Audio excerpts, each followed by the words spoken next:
세상 끝날까지 함께 하시는 주님 때문에 행복해하는 여러분 되시길 바랍니다. 활짝 한 송이 꽃처럼 활짝 피어나시기를 바랍니다. 같이 한번 인사를 나눕니다. 주님의 은혜가 여러분에게, 앞뒤 전후 좌우로 주님의 은혜가 여러분과 함께 하시기를 바랍니다. 가만히 저를 한번 주목해 보시기 바랍니다.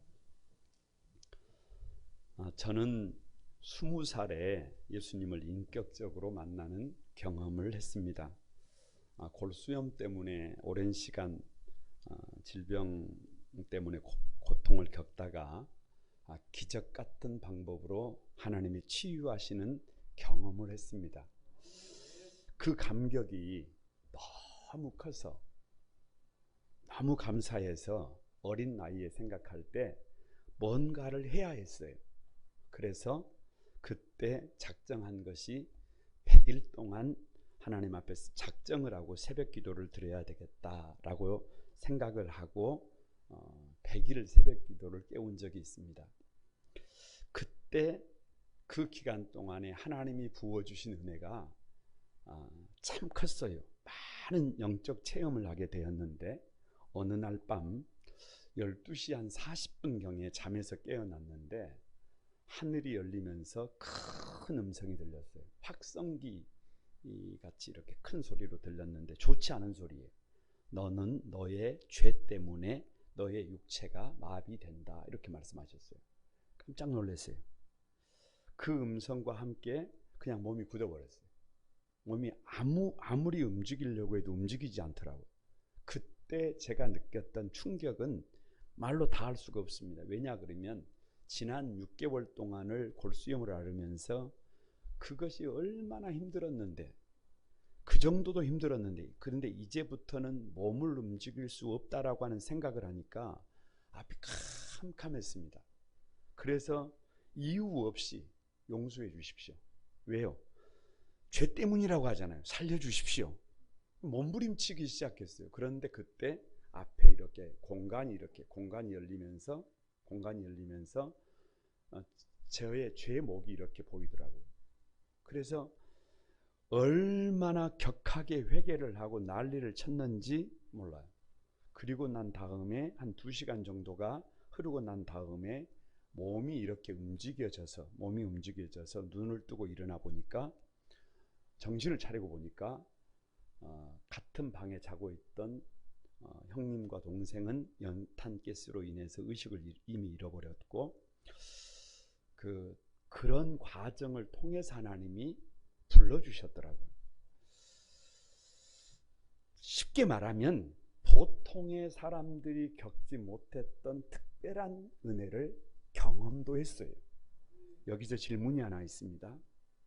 그렇게 격하게 회개를 하고 난 뒤에 나는 죄와 완전히 결별을 하고 이제 차원이 다른 구별된 삶을 살았다. 이게 1번입니다. 그렇게 회개하고 난 뒤에도 나는 여전히 많이 바뀌기는 했지만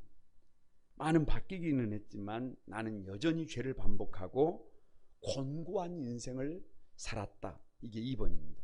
여러분 1번 읽었어요? 2번 읽었어요? 2번이에요. 하나님을 만난 그 감격은 말로 다 할 수가 없어요.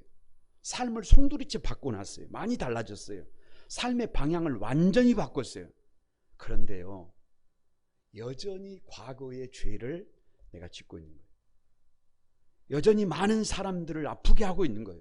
여전히 순기능을 하지 못하고 역기능을 하고 있는, 악취가 진동하는 삶을 살면서 그것 때문에 누가 괴로워하더라고요. 내가 괴로워하더라고요.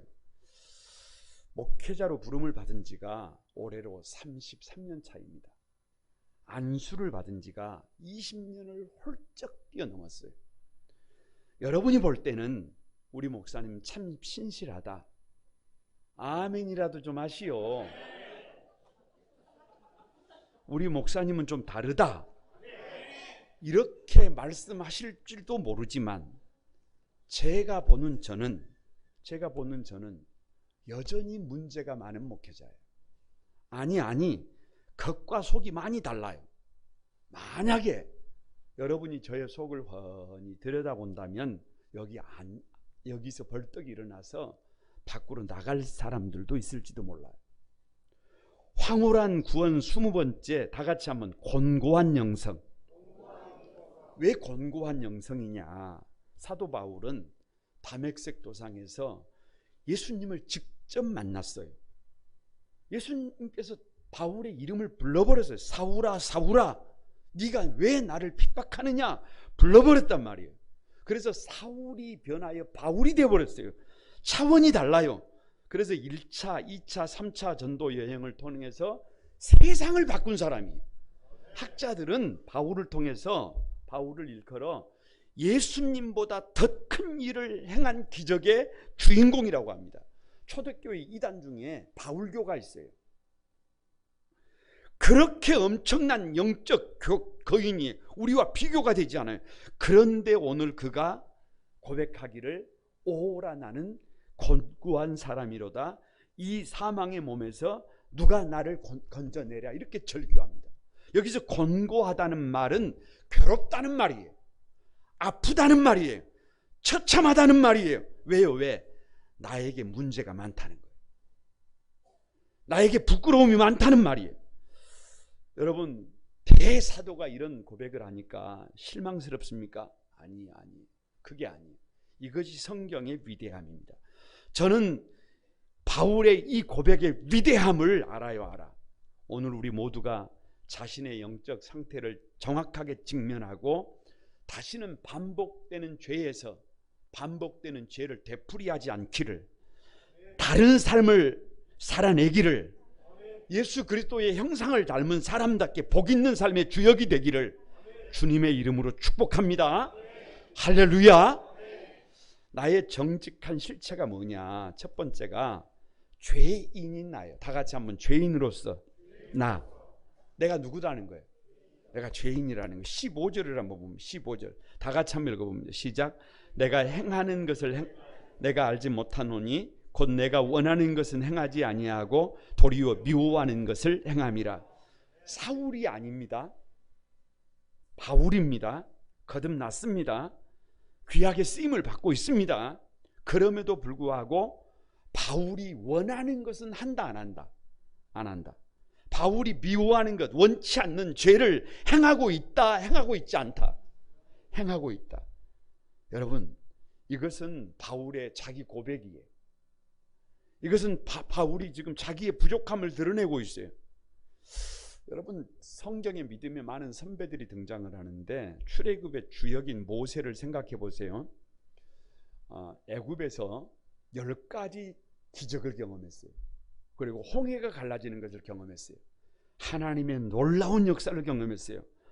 광야에 나와서 하늘에서 만나가 비처럼 내렸어요. 할렐루야. 그리고 하나님께서 불러서 시내산에 올라가서 구름 속에서 하나님을 대면하고 40주야를 함께 있었습니다. 그리고 하나님께서 십계명, 돌판에다가 십계명을 기록해 주셔서 그 돌판을 들고 내려오는데 사람들이 모세를 보니까 얼굴에 광채가 났어요. 눈이 막 부셨어요. 반짝반짝해서. 다 같이 한번 반짝반짝. 아니, 다 같이 해봐요. 다 같이 반짝반짝.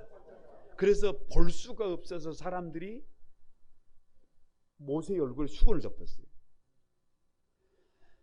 아니 그런데 어찌 된 일인지 내려오다가 보니까 싸우는 소리인지 뭔 소리인지 가까이 가서 보니까 금송아지를 만들어 놓고 거기서 잔치를 벌이고 있는데 그 모습을 본 모세가 자기도 모르게 욱 하고 올라왔어요. 그래서 손에 들고 있던 구돌판을 하나님이 40일 동안 준비해 주신 그 십계명 두 돌판을 어떻게 해버렸어요? 던져서 깨버렸어요. 여러분에게 묻습니다. 모세의 진짜 모습이 뭐예요? 얼굴에 눈부신 광채가 가득해서 도무지 바라볼 수 없는 은혜가 가득한, 그냥 반짝반짝 빛나는 모세가 진짜예요. 화가 나가지고 하나님께서 직접 새겨주신 십계명을 던져서 깨뜨려버린 모세가 진짜예요. 여러분, 모세가 원하는 삶은 전자예요. 전자. 은혜 가득한 삶을 살고 싶어요. 그런데 정작 화를 내고 십계명이 기록된 두 돌판을 깨뜨린 자신을 보고 있어요. 모세조차도 자기 자신의 죄인됨을 지금 직면하고 있는 겁니다. 왜 죄인된 나냐? 19절도 한번 보세요. 19절 같이 한번 읽어봅니다. 시작. 내가 원하는 바 선은 행하지 아니하고 도리어 원하지 아니하는 바 악을 행하도다. 원하는 선은 행하지 않고 도리어 원하지 않는 악을 행한다. 순기능을 하지 못하고 역기능을 한다. 이게 누구의 모습이라는 거예요? 바울의 모습이라는 거예요. 여러분, 믿음의 선배인 베드로를 한번 생각해 보시기 바랍니다. 원래 베드로의 이름은 시몬이에요. 시몬이라는 말은 갈대라는 말이에요. 바람이 불면 이쪽에서 불어오면 이렇게 넘어지고, 이렇게 불어오면 이렇게 넘어지고, 여자의 마음은 갈대. 그래서 이렇게 저렇게 흔들리며 살아가는 인생이었어요. 그런데 시몬을 불러서 베드로로 계명을 시켜줬어요. 반석이에요. 바람이 불어온다고 바위가 흔들리대요. 그런데 문제는 그런 베드로를 늘 주님께서 결정적인 순간에는 늘 베드로와 함께 해주셨어요. 어느 날 십자가 사건을 앞두고 주님께서 말씀하셨어요. 너희가 다 나를 버리리라. 모든 제자들이 자신을 버리고 도망갈 것을 알고 하신 말씀이. 그때 베드로가 뭘 했어요? 내가 주와 함께 죽을지언정 주를 부인하지 않겠나이다. 큰 소리 칩니다. 대단합니다. 하지만 결과는 어떻게 됐어요? 눈 떠보니까 예수님을 모른다고 부인하고 맹세하고 저주까지 했어요. 생각해보고 또 생각한 결론이 내가 살기 위해서는 예수님을 모른다고 부인해야 하고 맹세해야 하고 저주해야 했어요. 여러분, 베드로의 진짜 모습이 뭐예요? 다 주님을 버려도 나는 주와 함께 죽을지언정 주를 부인하지 않겠다고 큰 소리치는 베드로가 진짜입니까? 주님을 모른다고 자기 살기 위해서 부인하고 맹세하고 저주하는 베드로가 진짜예요. 베드로도 전자이고 싶다니까요. 끝까지 주님과 함께 하고 싶었습니다. 그런데 눈 뜨고 보니까 내가 어떻게 하고 있어요? 주님을 모른다고 부인하고 맹세하고 저주까지 하고 있어요.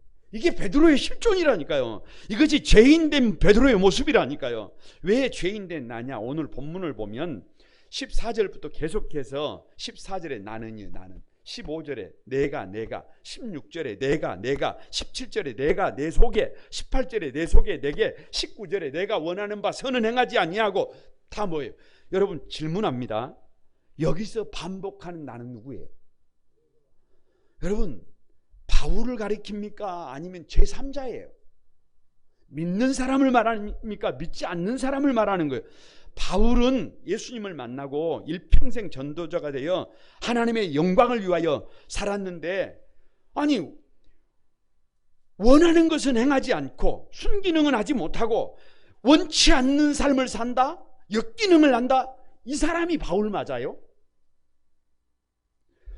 이런 생각을 하지 않을 수가 없어요. 만약에 이 사람이 바울이 맞다면 지금 바울의 고민이 예수님을 만나기 전의 고민이에요? 아니면 예수님을 만나고 난 뒤의 고민이에요? 아니면 로마서를 쓸 당시 사도 바울이 최고의 전성기를 보내게 있을 때의 고민이에요? 생각을 해봐야 한다니까요. 제가 생각할 때는 바울이 예수님을 만나기 전에는 이런 고민을 한다 하지 않는다 할 이유가 없어요. 이런 고민하지 않습니다. 왜냐? 바울은 유대인 중에 유대인이에요. 바리새인 중에 바리새인이에요. 다시 말하면 최고라 그 말이에요. 율법으로 자기를 의롭다고 생각했어요. 그래서 이것은 아무리 생각을 해도 예수님 만나기 전에 바울은 이런 고민을 한다 안 한다? 안 한다. 그래서 학자들이 이 본문을 두고 이 본문은 바울이 이 본문을 가지고 고민을 할 때는 이방인을 위한 사도가 돼서 1차, 2차, 3차 전도 여행을 하면서 최고의 삶을 살고 있을 때 그때 누구의 고백이라고 해요? 바울의 고백이라고 그래요. 왜냐? 바울이 신앙이 성숙해졌을 때 바울은 자기에게 일어나는 이 모순과 갈등을 오늘 솔직하게 고백하는 거예요. 정직하게 고백하는 거예요. 용기가 꼭 필요한 고백이에요. 아무나 이런 고백을 할 수가 없어요. 왜냐 그러면 바울도 우리와 똑같은 사람이 사도답게 살고 싶어요. 순기능을 하고 싶어요. 그런데 전도 여행을 하면서 살린다는 사람이 막 사람을 저주하잖아요. 아니, 살린다는 사람이 자기를 사도로 추천해준 바나바와 싸우고 있잖아요. 다른 길을 가고 있잖아요. 아니, 이게 도대체 뭐예요? 아니, 바울 자신이 생각할 때 내가 거듭난 사람 맞아요? 내가 사도가 맞아요? 내가 하나님의 사도가 맞아요? 아무리 생각을 하고 또 생각해도 나는 모순덩어리예요. 나는 죄덩어리예요. 그래서 죄인된 자기의 실체를 직면하는 거예요. 이 직면 없이 여러분, 사람은 목소리가 줄어들지 않습니다. 그래서 바울은 더 이상 큰 소리를 치지 않아요. 그래서 자기를 자랑질하지 않습니다. 더 이상 자신을 신뢰하지 않아요. 더 이상 자기가 중심이 되지 않아요. 더 이상 교만하지 않아요. 오히려 자기를 죄인 중에 괴수라고 고백합니다. 여기서 믿음이 출발합니다. 옆 사람을 한번 축복합니다. 내가 죄인인 것을 알아야 합니다. 그래야 부드러워져요.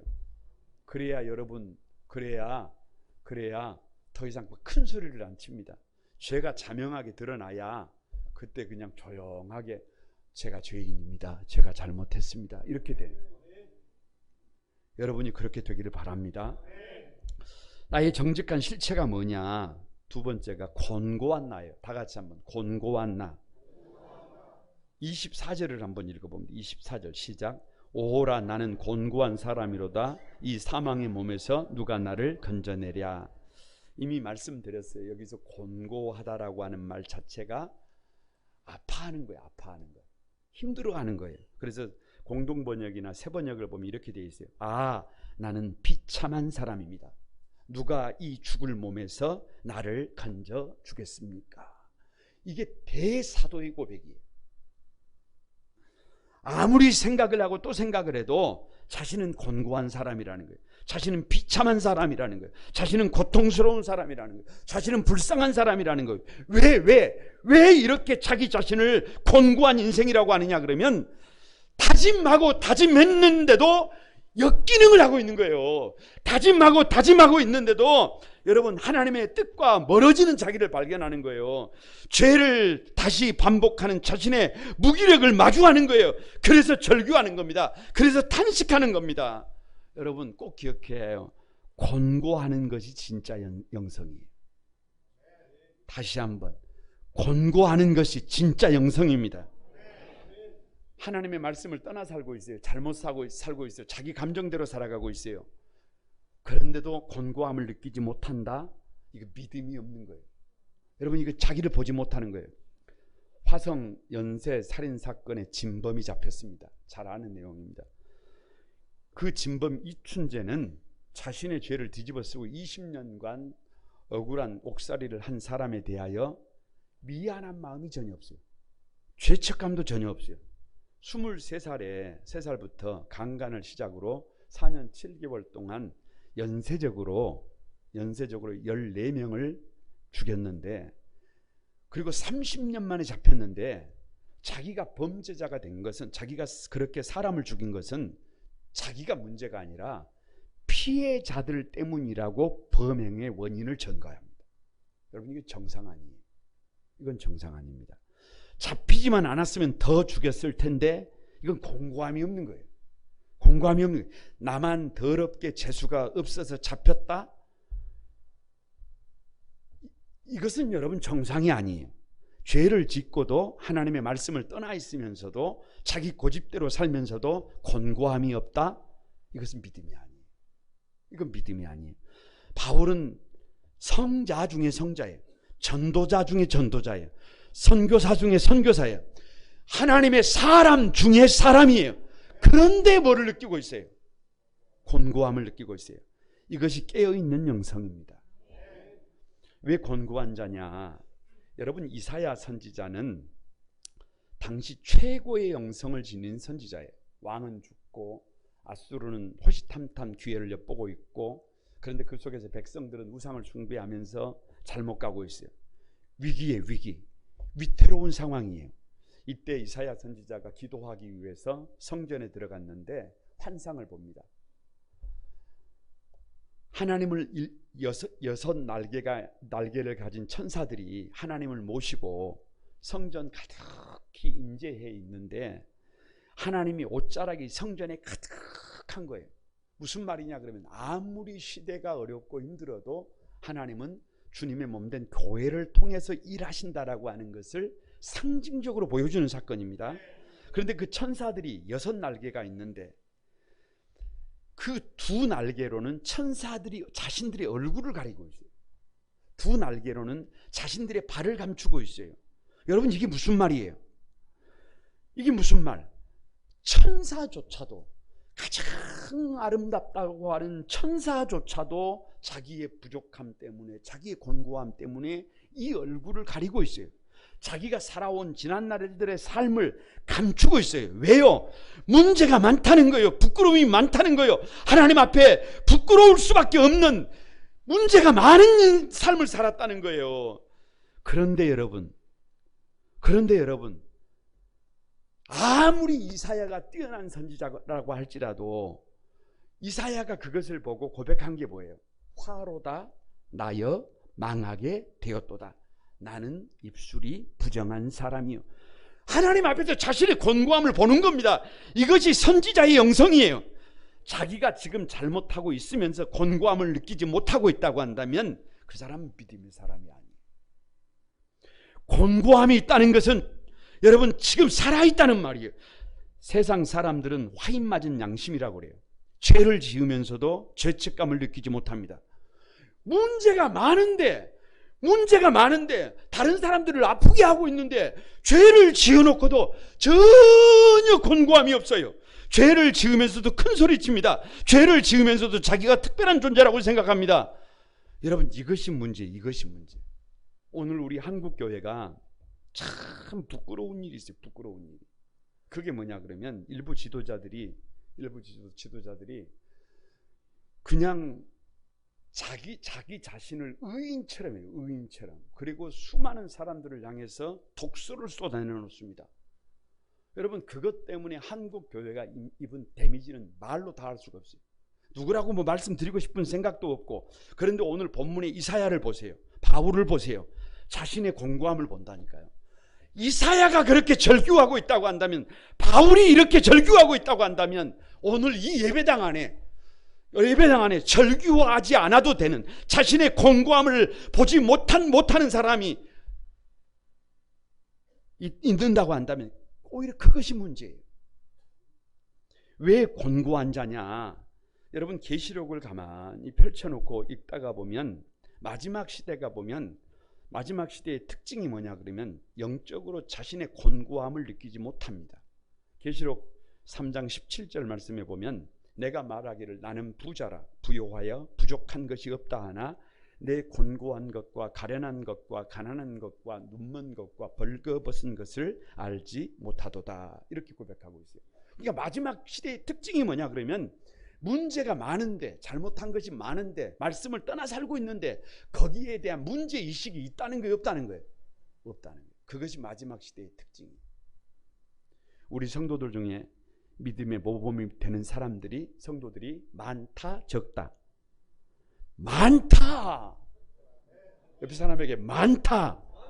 그래도 이제 우리 교회가 20년이잖아요. 20년. 뒷산에 가보세요. 20년 된 나무가 아름들이 커집니다. 그런데 그분들이 입만 열면 부끄럽다 그래요. 염치 같다 그래요. 죄송하다 그래요. 자기는 부족함이 많대요. 누가 볼 때는. 제가 볼 때는 참 모범적이라니까요. 참 배울 것이 많다니까요. 그냥 다른 분들이 그 정도만 했으면 좋겠어요. 그런데 당사자들은 턱없이 자신의 믿음이 부족하다고 그래요. 왜요? 왜? 자기의 죄를 알고 있다니까요. 자기의 모자람을 알고 있다니까요. 이것이 믿음, 이것이 진짜 믿음이에요. 이 믿음의 주인공들이 여러분이 되기를 바랍니다. 여러분, 베드로도 마찬가지예요. 베드로는 갈릴리 호수에서 고기를 잡아서 근근히 특별한 삶을 산 것이 아니라 저와 여러분처럼 근근히 살아가는 그런 어부였어요. 그런데 어느 날 밤새도록 그물을 던졌지만 고기 한 마리를 잡지 못했어요. 그래서 새벽녘에 피곤한 몸을 이끌고 저 산창가로 들어봤더니 아니 예수님이 찾아오셔가지고 말씀을 전하시는 거예요. 그리고 말씀을 다 전하시고 난 다음에 베드로에게 하시는 말씀이 깊은 데로 가서 그물을 던지래요. 아니 그래서 말씀에 의지해서 그물을 던졌더니 고기가 잡혀서 2배에 잠기도록 잡았습니다. 할렐루야. 그때 베드로의 반응이 뭐냐? 주여 나를 떠나소서요. 왜요? 나는 죄인이. 아니 여러분, 도대체 저 사람은 무슨 죄를 얼마나 많이 지었길래 저럴까가 아니라 그분 앞에 서면, 절대자 앞에 서면 누가 보인다니까요. 나의 부족함이 보인다. 나의 모자람이 보인다니까. 죄가 있어서가 아니라 그분 앞에 서면 죄인된 나를 직면하게 된다니까요. 그래서 더 이상 목소리를 키울 수가 없어요. 더 이상 여러분 내 생각을, 내 감정을 주장할 수가 없어요. 그래서 자기의 부족함을 보고 자기의 모자람을 보고 구원의 여망이 나에게 없는 것을 보고 무릎을 꿇게 되는 줄로 믿습니다. 옆 사람에게 한번 축복합니다. 곤고함이 진짜 영성입니다. 자기 부족함을 아는 것이 진짜 영성입니다. 그래야 나를 주장하지 않아요. 그래야 나를 주장하지 않아요. 집에 가면 남편들 중에 이런 남편들이 있어요. 아내가 볼 때는 개떡 같은 남편인데 본인이 뭐라 그러냐 그러면 본인이 세상에 나 같은 남편이 없다 그래요. 그러면 그런 남편은 어떻게 해요? 잡아 찢어지게 해. 그래서 되는 게 아니에요. 본인이 좋은 남편이라고 그러는 게 아니라 누가 인정해야 해요? 누가? 아내가 인정해야 해요. 여러분 남편들이 인정해야 좋은 아내가 됩니다. 그런데 누가 막 자기가 진짜라고, 그게 문제예요. 그게 문제. 내가 좀 많이 부족하다고, 내가 모자라다고, 내가 이런 좋은 남편이 되지 못해서 미안하다고 해도 누가? 아내가, 남편이 당신 같은 사람이 없다고 해야 그 사람이 진짜임을 믿습니다. 나의 정직한 실체가 뭐냐? 세 번째가 다 같이 믿어야 하는 나. 왜 믿어야 하는 나냐? 25절을 한번 봅니다. 25절 시작. 우리 주 예수 그리스도로 말미암아 하나님께 감사하리로다. 그런즉 내 자신이 마음으로는 하나님의 법을, 육신으로는 죄의 법을 섬기노라. 자 보세요. 이게 아주 중요합니다. 24절에서 이 곤고함은 그냥 건강한 곤고함이에요. 그런데 문제는 그 곤고함에 그냥 이게 젖어 있어서, 빠져 있어서 계속 그러고 있으면 된다, 안 된다? 안 된다, 안 된다. 나는 왜 그럴까? 나는 왜 이것밖에 되지 않을까? 나는 죄인 중에 괴수다. 나 같은 죄인이 없다. 이러고 주저앉아 있으면 된다, 안 된다? 안 된다, 안 된다. 자존감을 잃어버리고 주저앉아서 우울 모두에 빠져가지고 살 힘을 잃고 있으면 된다, 안 된다? 안 된다, 안 된다. 그렇게 주저앉아 있으면 곤란하다. 머물러 있으면 위험하다. 그렇게 비참한 상태에서 약을 먹고 자존감을 잃어버리고 주저앉아 있으면 사단이 틈을 탄다. 이 곤고함을 처리할 줄 모르면 더 큰 죄에 빠지게 돼요. 여러분, 화려한 삶을 사는 사람들이 위험한 것이 그런 경우에 막 무대에 서가지고 휘황찬란한 조명 안에서 막 환호를 받고 그러다가 보면 자기가 막 대단한 사람인 줄 알아요. 부끄러울 것이 없는 것 같아요. 부러울 것이 없는 것 같아요. 그런데 문제는 항상 그러는 것이 아니고 집으로 돌아오잖아요. 집으로 돌아와도 막 누가 그래요? 그래서 조용히 집으로 돌아오면 허탈해요. 곤고해요. 채워지지가 않아요. 그러면 막 술을 퍼마십니다. 나중에는 술 가지고 안 돼요. 막 약물에 중독이 됩니다. 마약을 합니다. 결국은 인생이 붕괴합니다. 이 곤고함을 극복하는 방법이 뭐냐? 다 같이 우리 주 예수 그리스도입니다. 24절에서 25절로 넘어가야 맨날 자기를 초라하게 탄식만 하고 있으면 된다, 안 된다? 아이고 이러고 있으면 된다, 안 된다? 안 된다. 24절에 머물러 있지 말고 24절에 절망적인 탄식을 하고 있지만 25절은 대반전이 반전. 다 같이 우리 주 예수 그리스도로 말미암아 하나님께 감사하리로다. 나는 더 이상 주저앉아 있지 않는다. 나는 더 이상 좌절하지 않는다. 나는 더 이상 비참한 자로 남아있지 않는다. 나는 더 이상 죄인 중에 괴수로 남아있지 않는다. 나는 이제 새 사람이다. 새 삶의 주역이 된다. 반복되는 죄를 극복하는 삶을 살아낸다. 왜 믿어야 하는 나냐? 찬송가 544장을 여러분 아십니까? 울어도 못하네. 울어도 못하네. 2절. 힘써도 못하네. 3절. 참아도 못하네. 그러니까 여러분 무슨 말이냐 그러면 울어도 못하고 힘써도 못하고 참아도 못한다. 못해요. 그냥 이것도 못하고 저것도 못하고 다 못해요. 그런데 이것을 어렸을 때는 이 말이 이해가 안 돼요. 신앙생활을 처음 하다가 보면 이게 이해가 안 돼요. 그런데 이제 나이가 좀 들고 나면 가만히 세상을 살아볼 만큼 살아보면 무슨 말이냐? 울어도 보고 힘도 써보고 참아도 보는데 그래서 되는 거야, 안 되는 거야? 그래서 되는 게 아니에요. 옆에 사람에게 그래 갖고 안 된다. 그래 갖고 안 된다. 그럼 그걸 극복하는 대안이 뭐냐? 그 곤고함을 극복하는 대안이 뭐냐? 새롭게 되는 비결이 뭐냐? 믿으면 되겠네. 다시 한번 합니다. 기회를 줍니다. 믿으면 되겠네. 아무튼 방금 손을 올리고 이렇게 아멘 하신 분들에게는 하나님의 특별한 은혜가 부어질 줄로 믿습니다. 그러나 손을 올리지 않은 분들은 한 10분 동안은 좋은 일이 없을 줄로 믿습니다. 이것도 안 되고 저것도 안 되는 실존 앞에서 서봐야 그렇게 살아봐야 믿음이 대안이구나.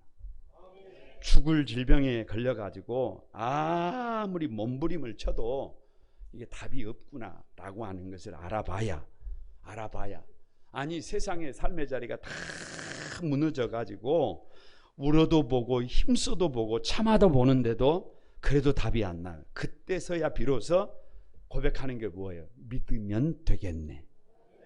어디를 가도 희망이 없어요.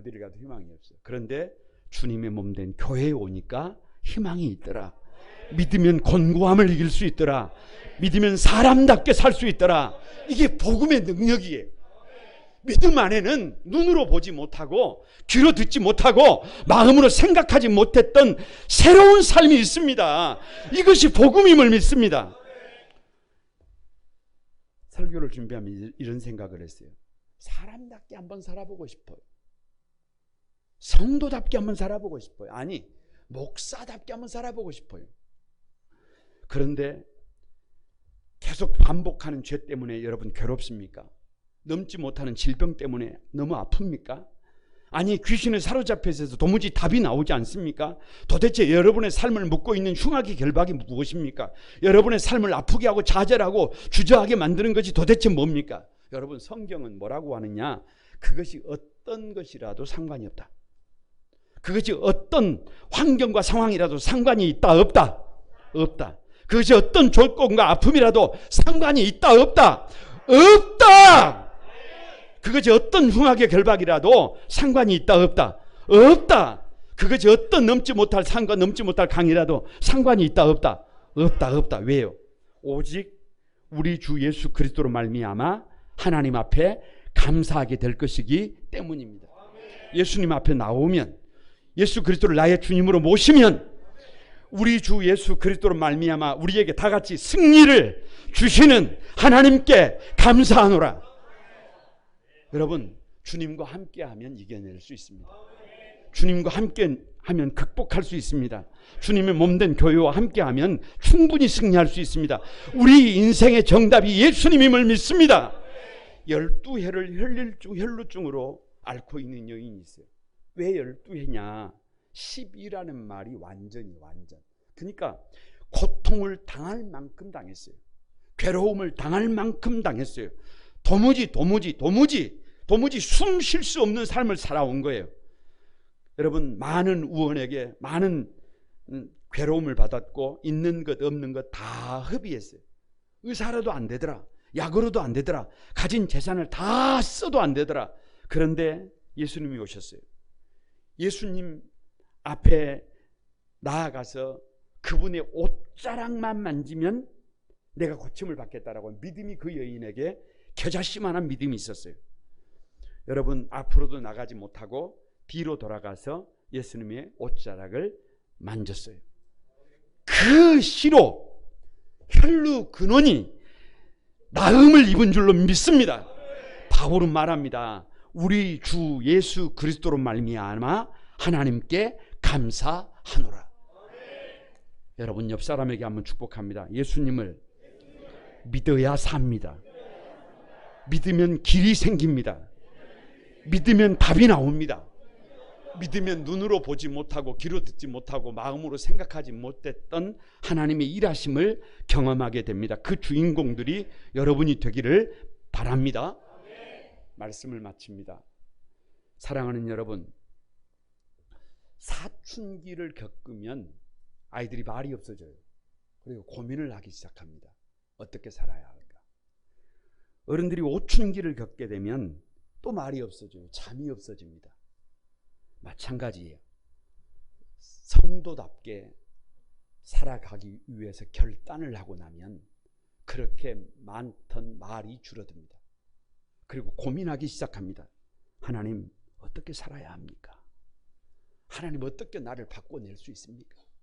아무리 생각하고 또 생각해도 아무리 잡으려고 해도 잠이 오지 않습니다. 여러분, 그런데 그때 나 자신에게는 답이 없지만 예수 그리스도에게는 답이 있음을 알고 삶의 방향을 바꾸는 것이 예수 믿는 사람들입니다. 그 믿음의 주인공들이 여러분이 되시기를 주님의 이름으로 축복합니다. 우리 찬양하면서 기도하겠습니다.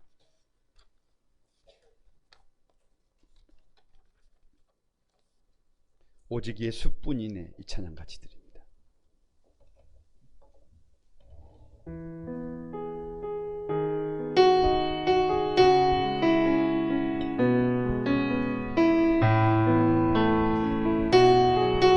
다 같이 드립니다. 은혜 아니면 살아갈 수가 없네. 호흡마저도 다 주의 것이니 호흡마저도 다 주의 것이니 세상 평안과 위로 내게 없어도 예수 오직 예수뿐이네. 오직 예수뿐이네. 다 같이 한번 오른손을 들고 크신 교회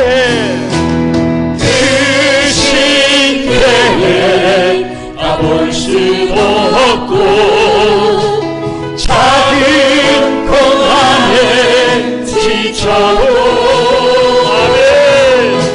주께 묻기 나의 모든 삶 버티고 견디게 하시네. 은혜 아니면 살아갈 수가 없네. 아멘. 나의 모든 것 다 주께 맡기니 참된 평안과 위로 내게 주신 주 예수 오직 예수뿐. 여러분 두 손 들고 다시 한번 크신 교회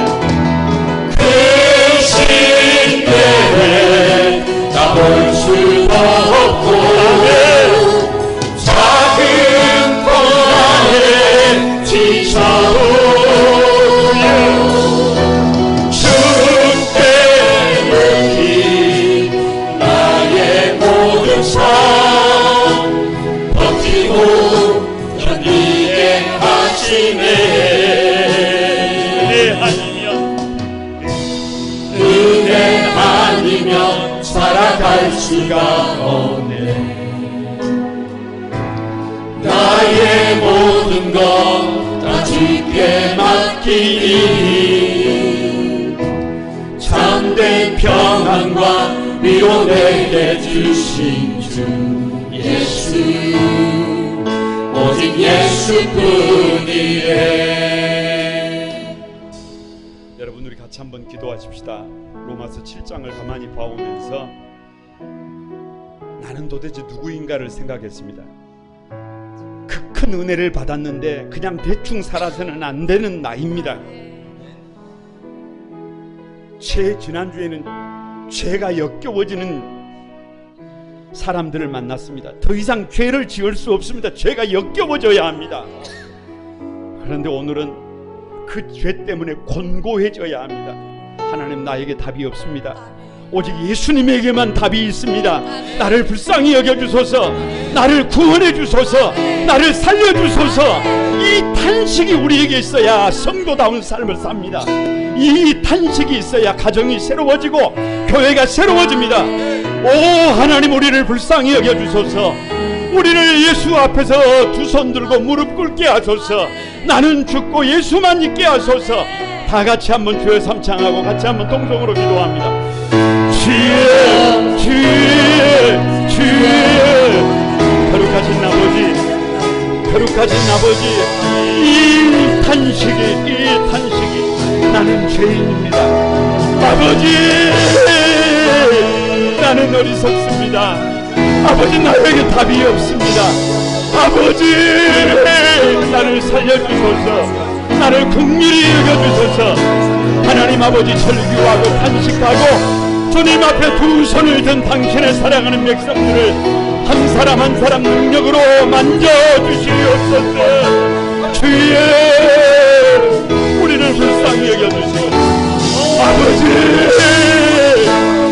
아버지, 권고함으로 탄식함으로 아버지 새로워지기를 열망하는 당신의 사랑하는 백성들을 축복해 주시고, 이제 그리스도 안에서 새로운 피조물로 이제는 성령님과 함께 우리 힘으로는 할 수 없지만 오직 여호와의 신으로 아버지 일어날 수 있도록 도와주시옵소서.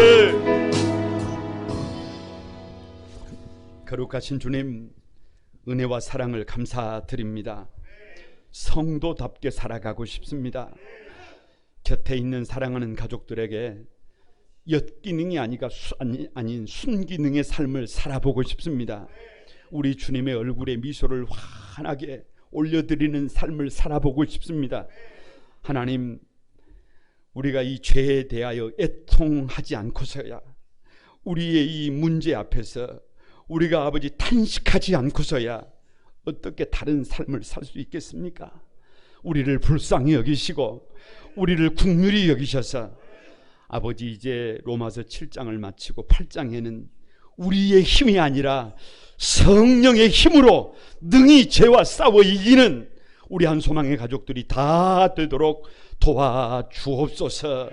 함께 해주실 것을 믿고 감사드리올 때 예수님의 이름으로 기도드립니다. 아멘.